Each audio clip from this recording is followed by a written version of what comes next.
All right. I didn't make Testing, the testing. stickers. You can hear me? Hey. So I'm gonna go ahead and go into my spiel, and then we'll just have a. Let's do it. Let's have a fun. nice little. Yes, that's what it's all about. That's what it's all about. All right. So, hello, folks. My name is Kouamy Davis Brown, and I'm here at the Mount Vernon Independent Film Festival, and I am here with the lovely Gautham Singhani. Gautham. Gautham is such a lit name. Like the name in Batman. Yes, it is. What a lucky name. Is it spelled the same way? Gautam. Oh, you gotta be different. You gotta be different.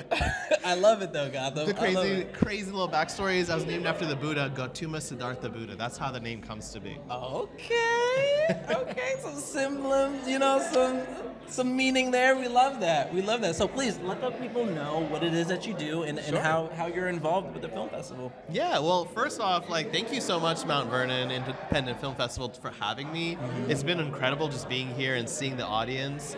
A little bit about myself. I'm a producer, been in the industry for over a decade now, helping independent filmmakers bring their ideas to life. We help develop, we actually help sell ideas to streamers, and we also help with post-production along the way. And we've been very fortunate to work on some incredible movies that have been nominated for Oscars and Emmys. Most recently worked on the film for Bono, Stories of Surrender, for the Apple Vision Pro goggles. Oh, nice. And before that, I was working with Spielberg on West Side Story and a few of his other projects. Okay. All right, you sound like a guardian angel to filmmakers around. That's what it sounds like right now. That's amazing. Okay, so when it comes to producing and things of that nature, I'm assuming, please correct me if I'm wrong, I'm assuming that, did you start off in independent films and short films and things of that nature? So I started out in film school working on everyone else's film as a Okay. producer, because that's how you start. You gotta help others before you can start on your own, right? Very interesting that you say that. No, please go on. I'll bring it. So I started small. I worked my way as a production manager, and then I started doing a lot of budgeting and line producing. And when I went out to LA, I noticed I had a knack for kind of just being able to command a set, operations, but also keep us under time and under budget. And so when I moved back to New York, Over here, line producer, UPM. For y'all that know, you know. That's right. But when I came to New York, after doing production for a few years, I realized that post-production became something that I was really interested in, and I could naturally bring my skill set over, because you just have to be organized, and you just have to have passion, really. Those two things are what is making movies. You gotta know what you're doing, and you gotta love doing it, even when it gets hard, right? Especially when it gets hard, right? I mean, it's all hard. What? Oh my goodness. And I loved what you said previously, especially when it came to you helping other people make their vision come true. Yeah. I'm so curious, when you did that, you being in film school, they kind of force you to kind of do every single thing, correct? That's right, but it's always production related. And this is actually a great moment to mention that we just started a nonprofit called Greenhouse just last month. Greenhouse. I heard of Greenhouse. You heard of Greenhouse? I've heard of Greenhouse. That's amazing. Yeah. So we just started last month, and we are helping teach all of the 4 pillars of film that you never learned in film school. So our goal is to help filmmakers learn how to pitch and package their idea, budget and schedule it, learn how to do post-production workflow and actually creating the deliverables that distributors are looking for, and then finally learn how to market and distribute their film. These are the 4 things that I went into film school expecting to learn, but I never really took away enough that now I know, and most of it you learn on the field, let's be real. So we're trying something different. We're trying a film school that's more experiential, only on the business behind filmmaking. Yes. Because that's something as producers, I just don't know where to go for. I 100% agree, and I think that's very important because artists, and I believe you could attest to this as well, artists have I guess, an easy way of saying it is what artists have a A brain, right? Yeah. And then when it comes to business, there's a B brain, but it's always important to have a partner or individuals that are well versed in the administrative side of things, especially if you want your vision to come to light, Exactly. So, I mean, think about it. You could have a great idea, but if you don't have contracts, you can't sell it, right? And that's the business behind making art. And I think a lot of times artists need to have very trusted collaborators that are very focused on, actually bringing the idea to market and being able to make it a sustainable practice. Because artists just want to create, and I love that. But I think you need to have someone who's willing to champion your project, but also allow you to eat and grow and continue doing this the year after this, you know? Yeah, like there's another big thing that I was talking to with a lot of other filmmakers is like, I believe in failing fast. Yes. I believe in like failing to success. It's like learning that life lesson as many times as you could possibly, not as many times as you could possibly, but as quickly as possible. But putting in those reps in, putting that consistency, and as you know, especially when it comes to independent filmmaking, whether it's in school or outside of school, the amount of hats that an individual, especially with a vision, especially artists who sometimes knows how to correctly articulate their vision verbally or through script or through contracts, but there's individuals that they struggle in doing so. That's right.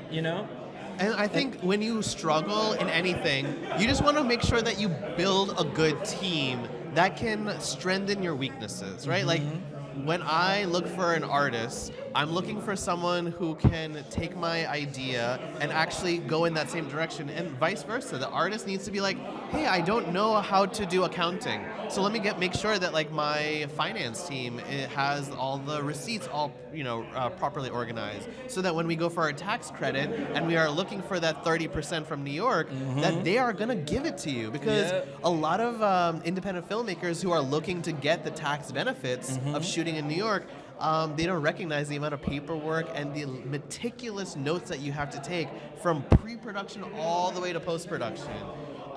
And I've also seen deals fall through just because they didn't have the right contract signed by their talent, and the distributor will not purchase anything that they don't have the copyright for.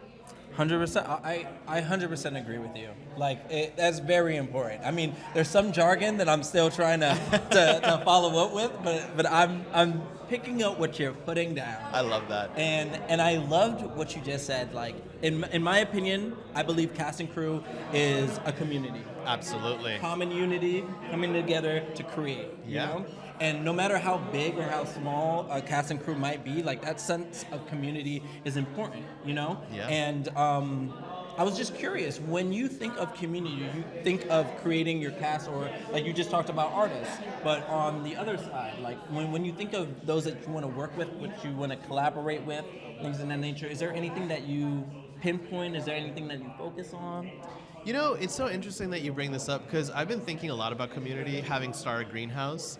And, I thought that community meant my close peers, my close colleagues, or people I've done business with. But what I didn't recognize is community is anyone and everyone that's ever believed in you.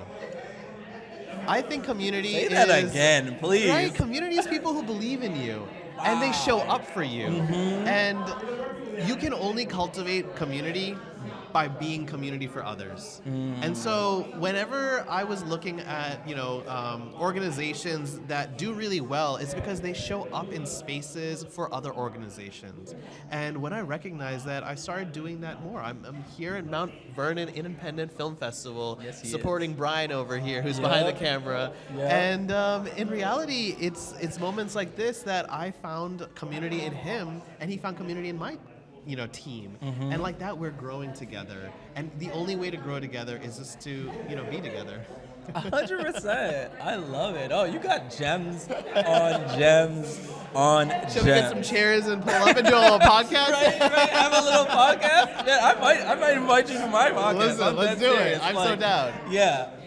So is there anything else that you would love to tell to the audience? Yeah, like so, where to find you, or of course. Well, first let me tell them what we were doing here. Please, right? Please. So we came here to the Mount Vernon Independent Film Festival to talk about Pitch Perfectly, which is a pitching competition and workshop that we just hosted this year, inaugural year. And what this is it's a giant it's a space for filmmakers to come and learn how to properly pitch their ideas to executives. And we had executives from AMC, we had executives from Edelman, even from New York Latino Film Festival, from major film festivals show up. Nice. And we had 3 filmmakers selected from Film Freeway to pitch their idea for a chance to win $25,000 worth of prizes. Ooh. And so we actually were able to bring the Audience Choice winner, Hyung Jin, who pitched her idea to our judges and is now in the process of making her project come to life. Oh, nice. Is that her right there?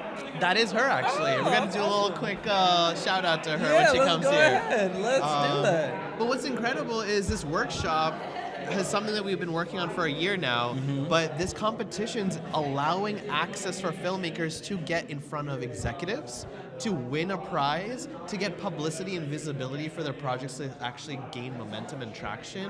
And now we're expanding that to now doing a budgeting workshop, talking about how to actually build a budget that investors would believe in. Because I see Excel spreadsheets that you wouldn't even believe. You would be like, I can't trust you with $1 million if this is how you're gonna do it, you know? Like So- $500 on Starbucks, like, right? So, our first year we've done pitching, we're doing budgeting next month, and hopefully we're gonna scale to have a full-fledged film school just on these 4 pillars. oh, that's amazing. That's amazing. And it is definitely needed. Again, this is, you sound like the independent angel. I swear, like, you're the guardian angel of independent making. Thank you so much. I appreciate that. Or dependent making, whatever. Whatever you want to say, but please let the people know what Yeah. your handles are, where they can find you. Sure thing. You guys can follow our nonprofit organization, Greenhouse.org. It's at GREENHAUSE.org, Greenhouse.org. You can also find us for our company. It's Gotoma, GOTOMA.co. And my name is Gautham, like the city, and you can find me on Instagram. My name is GAUTAM. Awesome. It was a pleasure. It was a pleasure, man. Thank you so much.